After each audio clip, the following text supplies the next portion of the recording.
Assalamualaikum warahmatullahi wabarakatuh. Welcome back to my YouTube channel. Di video kali ini saya akan kembali membahas soal dari LK Fisika Intan Pariwara, tepatnya pembahasan soal kelas 10 Kurikulum Merdeka untuk bab 1 Asesmen 2. Langsung aja kita masuk ke pembahasan soal yang pertama.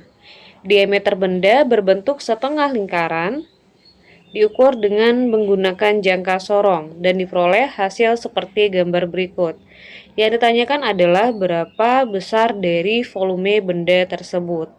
Nah, langkah yang pertama adalah kita akan mencari terlebih dahulu berapa hasil pembacaan diameter dengan menggunakan jangka sorong. Nah, di sini terlihat bahwasanya terdapat dua skala pada jangka sorong. Skala yang di atas ini disebut sebagai skala utama, yang di bawah adalah skala nonius. Cara membaca skala utama adalah adik-adik silakan lihat ya skala terakhir atau garis terakhir sebelum angka 0 pada skala nonius. Angka 0 pada skala nonius ditunjukkan oleh garis yang ini. Sehingga skala terakhir atau garis terakhir pada skala utama adalah yang ini. Karena ini nilainya 2, maka ini 2,1, 2,2, 2,3, 2,4 sehingga skala utamanya adalah 2,5. Ya, karena ini nilainya adalah 2,5. Selanjutnya kita akan baca hasil pengukuran pada skala nonius. Caranya adalah adik-adik tinggal lihat aja garis pada skala utama yang lurus dengan skala nonius. Nah, garis tersebut ditunjukkan oleh garis yang ini. Garis ini menunjukkan angka 3. Berarti langsung aja angka 3-nya kita kalikan dengan ketelitian yaitu 0,01. Hasilnya adalah 0,03. Terakhir untuk diameternya atau hasil pengukuran dari diameter, kita tinggal menjumlahkan skala utama ditambah dengan skala nonius. Hasilnya adalah 2,53 cm. Nah, terakhir kita tinggal menghitung volume dari benda tersebut. Karena bendanya berbentuk setengah lingkaran, berarti benda tersebut dia berupa bola ya, karena yang ditanyakan adalah volumenya. Nah, sehingga langsung aja kita tuliskan volumenya adalah setengah dari volume bola, yaitu 4/3 pi R pangkat 3. Langsung aja kita masukin nilai dari pi, karena di sini R-nya desimal, maka kita gunakan angka 3,14. Nah, ini kan data diameter ya adik-adik, jadi jari-jari itu nilainya adalah diameter dibagi 2. Jadi langsung aja kita masukin 2,53 dibagi 2 pangkat 3. 4 kita bagi dengan 2, hasilnya adalah 2/3. Kemudian 2 kita kalikan dengan 3,14, kemudian kita bagi dengan 3. Kita tulis ya, hasilnya itu adalah 2,09. Selanjutnya 2,53 kita bagi 2, hasilnya adalah 1,265. 2,09 kita kalikan dengan 1,265 pangkat 3, hasilnya itu adalah 4,23075.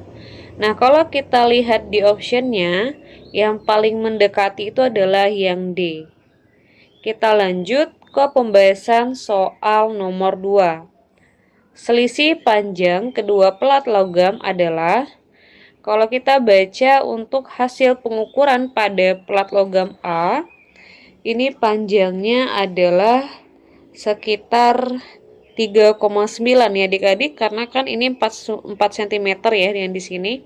Nah, dia sebelum 4 cm, berarti untuk yang di pelat A dia 3,9. Berarti nanti hasil selisihnya ya itu 3,9 dikurangin dengan, kita lihat ini 3,3 ya kalau saya nggak salah lihat di sini.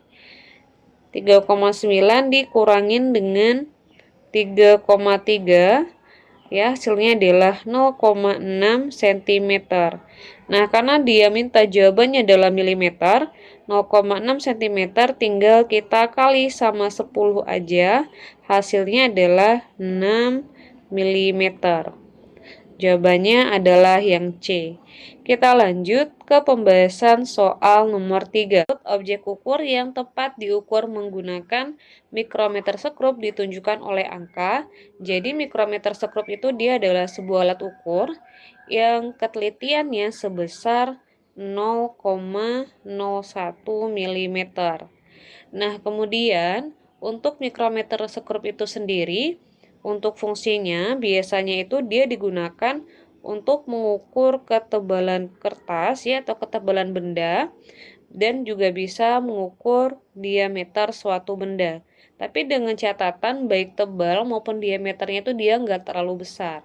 Nah, jadi coba kita lihat pada masing-masing optionnya. Yang pertama adalah tebal kertas, ini bisa masuk ya adik-adik. Yang kedua diameter gelas, nah kalau gelas itu kan dia terlalu besar ya, berarti ini bisa kita silang. Yang ketiga tebal KTP bisa, yang keempat diameter pipa. Nah kalau diameter itu sebenarnya bisa, cuman tergantung lagi pipanya yang seukuran apa ya. Nah, kalau panjang ballpoint ini dia nggak tepat, karena kalau panjang ballpoint ini dia bisa diukur dengan menggunakan mistar, ataupun juga bisa diukur dengan menggunakan jangka sorong. Jadi, jawaban yang paling tepat adalah yang A. Kita lanjut ke soal nomor 4. Jika massa batu dituliskan dengan satuan SI, massa batu tersebut adalah. Nah, untuk menghitung hasil pengukuran dari neraca Ohaus, adik-adik cukup menjumlahkan skala ratusan dengan puluhan dan satuan. Nah, kalau untuk angka ratusannya itu adalah 200, puluhannya 90, kemudian untuk skala satuan, terlihat di sini kan dia menunjukkan angka 7 ya adik-adik. Ini adalah setengah, berarti 7,5. Nah, ini tinggal kita jumlahin.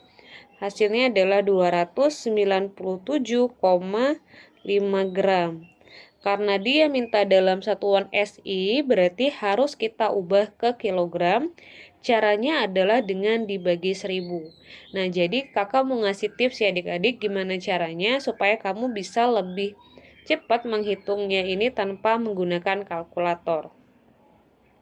Dia kan hasilnya tadi 297,5 ya, dibagi dengan 1000. Nah, kalau dibagi 1000 berarti nanti hasil akhirnya itu komanya ini bergeser ke kiri sebanyak 3 kali. Nah, jadi kakak tulis di sini ya, 297,5. Nah, ini komanya ini dia bergeser sebanyak 3 kali ke kiri. Kenapa bergesernya ke kiri? Karena dia dibagi. Kemudian kenapa 3 kali? Karena nolnya ada 3. Kalau dia dibagi dengan 100, berarti dia gesernya itu ke kiri sebanyak 2 kali.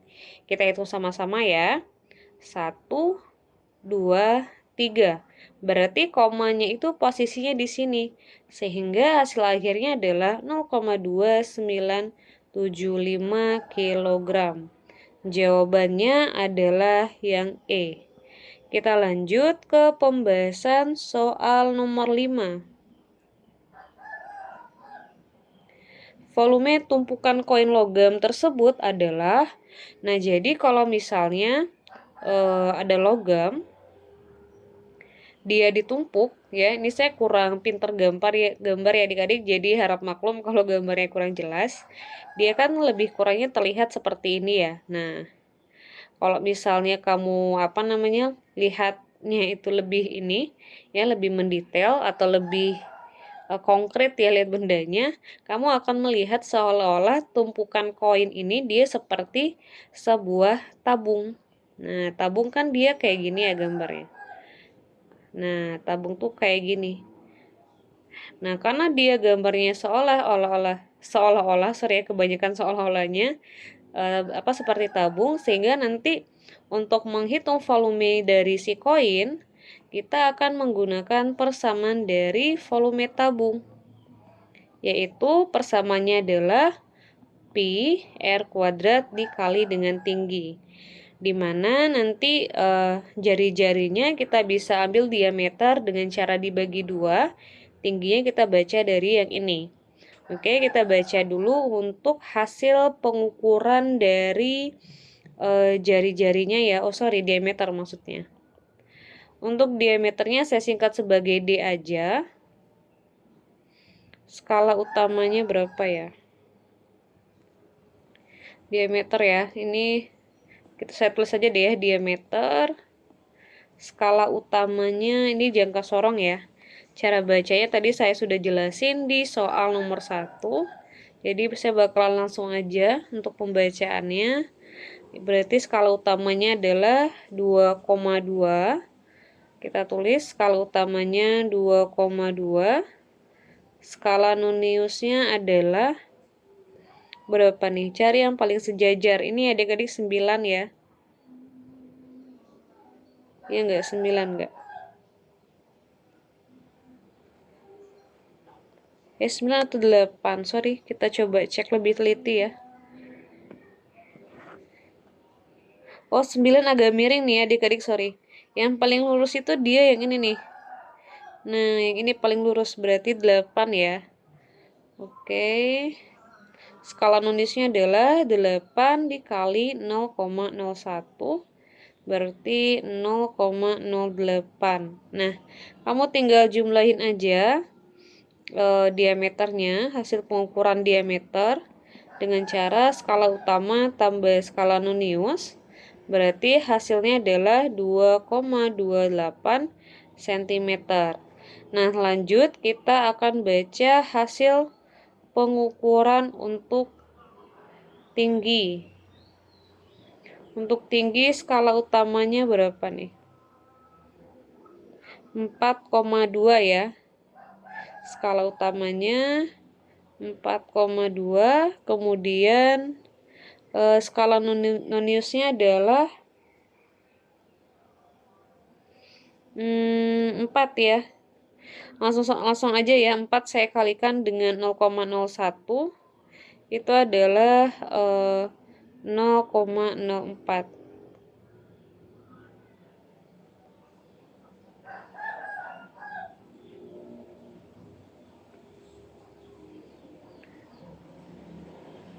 Dijumlahkan hasilnya adalah 4,24. Nah, tinggal kita masukin aja ke sini. Pi-nya adalah 3,14. Kemudian jari-jarinya ini 2,28. Kita bagi 2, hasilnya itu adalah